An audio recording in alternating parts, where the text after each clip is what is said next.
Hey everyone, my name is Janice and welcome back to my channel. Yes, I am back with another video a week after I posted my last one. I had a lot of fun making that one and just getting back into the groove of editing, even though it took me a really long time to figure out the new editing software that I'm using. I'm happy to say that I'm happy coming back to making some videos and I have a few ideas. I'm obviously coming back to my channel a bit later in the year.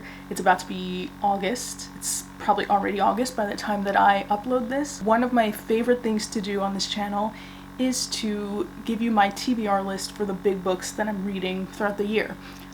Of course, there are only 5 months left in the year. Since I'm coming in hot on this channel and back into my full throttle reading life, I thought might as well just pick 5 big books that I have on my shelves that I have not read yet, that I want to tackle and like really focus on, because whenever I choose them for this channel, it almost gives me a sense of accountability and it makes me focus on my reading a little bit more.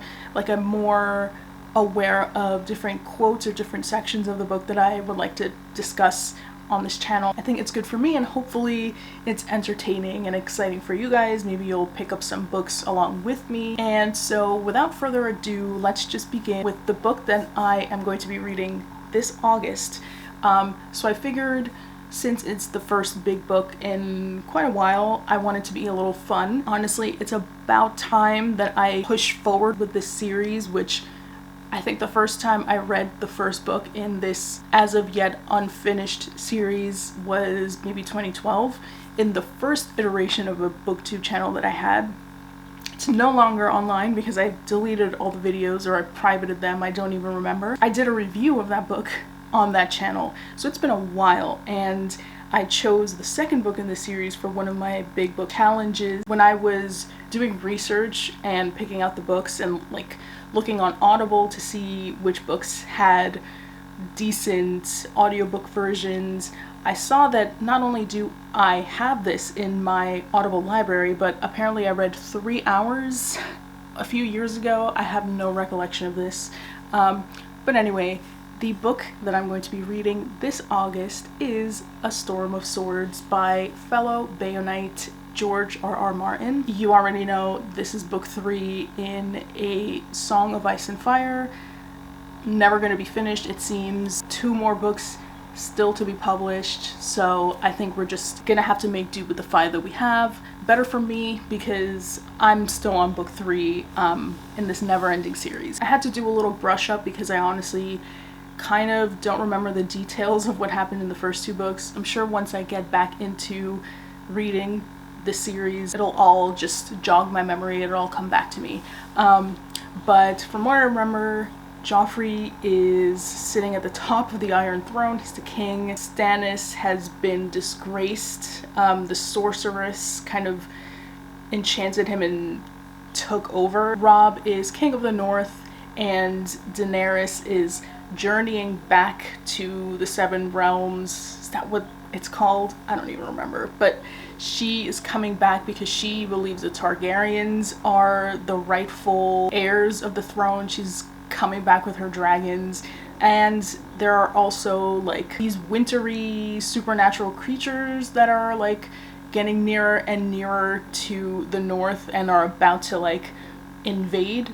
So yeah, I have unfortunately never gone past season 2 of the HBO series because I was always like a read the book first before seeing the series. So a couple of years ago when I read A Clash of Kings, I finally ended up watching season 2, loved it, and we're back to not progressing. But I do have, let me show you my prop.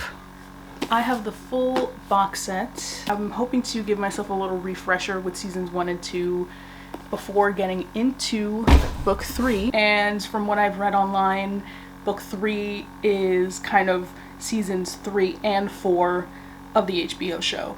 And then book 5 is 2 other seasons, and then that's it for the books that pertain to the series, because the series went off on its own thing. It's good news for me. That means I can make even more progress on the TV show.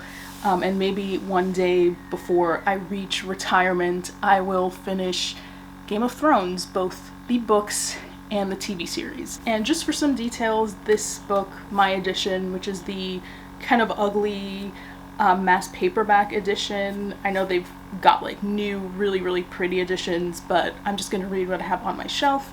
My edition has 1,128 pages, which will mean for about 28 to 29 days in August I'll need to read at least 40 pages per day. I imagine it'll be easy for me to kind of read a little bit more than that every day because these books are really addictive. The next book is one that I'm very excited to read because I love translated fiction, as you probably are aware if you've seen any of my videos on my channel. This next one is called Her Side of the Story, and it's by an Italian writer called Alba de Cespedes, and this was translated from Italian to English by Jill Folston, and to my delight features an afterword by the fabulous Elena Ferrante of the Neapolitan Quartet series fame. The plot of this book most certainly reminds me of Ferrante's work. So our main character here is named Alessandra Cortegiani. This whole book is her recounting of the rise and fall of fascism, of Mussolini, of living in a patriarchal Italian society.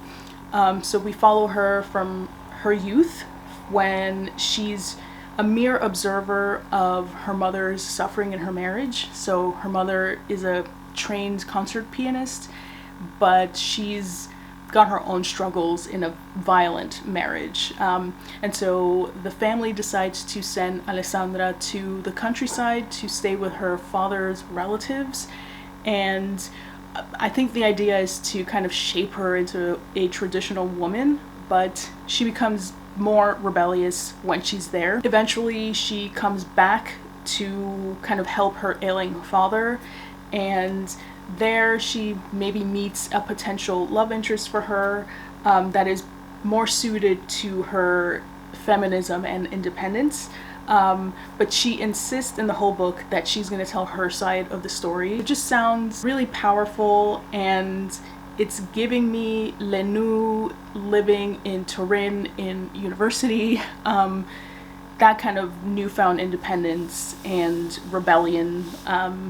I'm so excited to read this. And my copy has 481 pages. My plan is to read around 20 pages for about 24 days. Then for the month of October, I thought, let's stick with the symbolic, figurative ghosts and ghouls of Halloween of the month. And I'm choosing a book that I actually chose for, I think, my very first big book challenge that I obviously never got to.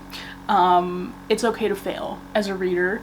And not beat ourselves up over it. So I'm owning that. I didn't finish it, but I'll finish it this year. And this one is called Almanac of the Dead, and it's by Leslie Marmon Silko. This is a gargantuan novel, obviously, or I wouldn't have picked it for this challenge, but this is sweeping and philosophical, and our main character is Cease. I think that's how you pronounce the name. She is a survivor of the drug dealing trade, which is, unfortunately kind of linked with Native American society. And so she decides to go back to the Southwest to find her missing child. And so while she's journeying, while she's in Tucson, Arizona, she meets Lecha, who is a psychic in hiding. She's in hiding because of the fame of her prophecies. And Lecha has been kind of self-tasked with transcribing the Almanac of the Dead, which are the stories, histories, and cultures of Native Americans in the US. So really this seems to be a beautiful and tragic examination of how Native Americans are fighting to keep their culture, their stories alive. This big book is 763 pages, so I hope to read about 25 pages for 30 to 31 days, depending, I guess, on my mood and how engaged I am. Moving on to the month of November, I'm a little worried about this one, I'm not gonna lie, but I've owned this book for so long and I'm itching to get back to reading this author. For, I don't know, the longest time, as long as I've known, Nabokov has been my favorite author, but I haven't read him in quite some time. And I'm hoping my opinion doesn't change with this book, but it's a little weird. So this one is called Ada or Ardor, although ADA is supposed to phonetically sound like how a British person would say the word ardor, but it's meant to be a little punny. The premise is, it tells the story, it's a fake memoir from the perspective of Dr. Ivan, and he is chronicling his love affair with Ada, who maybe is his sister. I think when I bought this, it was just like another Nabokov, like I must read everything he writes. I don't think I knew anything about the premise of the story, but even now in researching it for this video and just to prep myself for reading it, it's obviously like not really about the affair so much as it is like a philosophical exploration of like the passage of time. The pitch of a Nabokov novel is never like as good as the reading experience of a Nabokov novel, so I do expect a lot more from this, though the summary is not great. I won't admit. I feel like incest, believe it or not, is like one of the most annoying, lackluster, lazy ways of adding shock value to a story or to a movie. I've seen so many movies, Old Boy, Dogtooth, that do this, and it's just like, okay, you've ruined everything. This is straight up saying that that's the summary, so I imagine like it's already prepped you for that. That's not going to be the shock value. It's going to be something else. It's going to be deeper. So crossing my fingers, this is good, and I'm happy that very soon I will be back into Nabokov's arms. My vintage edition has 589 pages. I plan on reading about 20 pages over the course of 29 to 30 days. And lastly, I wanted to pick a book for December that is gonna leave me inspired. The end of the year is also just like my favorite time of the year. I love the winter holiday season. I love Christmas. I love snow. I love cozy reading. I love the weather, just everything. So I'm usually in a good mood, and with the start of the new year imminently following the season, it's like it's always good to have something motivational to read.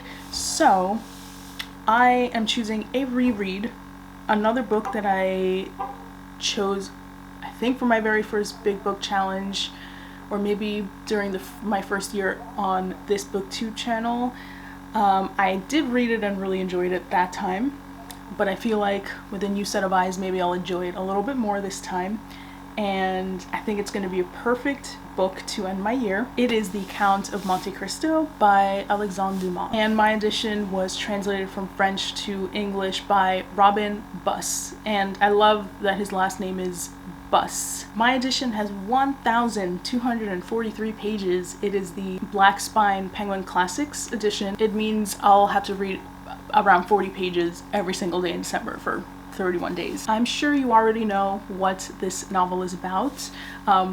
You probably already know what it is, whether you've read this book or seen a movie adaptation, a TV show adaptation. This is an iconic, timeless novel. Our main character is Edmond Dantes, and he is a prisoner in Chateau d'If. He is wrongfully convicted and sent there. While he's there, mingling with other prisoners, he comes to know that there seems to be a hidden treasure on the island of Monte Cristo. So he is determined to escape, find this treasure, and use the treasure to then enact revenge on the 3 horrible men who tricked him into being in prison. And we follow Edmund and his potential alter ego trying to do this. I do remember this being funny, super adventurous, philosophical. Like I do remember the moments while he is in prison. Beautiful, just beautiful. But also there are trips to Italy, queer women lovers, I believe. Just exciting and fun, and I can't wait. Like, I was really debating, do I want this to be in August so I could just dive right in, but I want to pace myself, and I want to end the year on what I know is going to be a high note. And yeah, those are the 5 big books that I plan on reading from August to December this year. I'm already cooking up a TBR for all of next year. So you can have those 12 books to look forward to next year. But for now, I hope you enjoyed this video. Let me know, have you read any of these books? What big books are you planning on reading? Don't forget to like and subscribe, and I hope to see you guys very soon. Have a good one. Bye.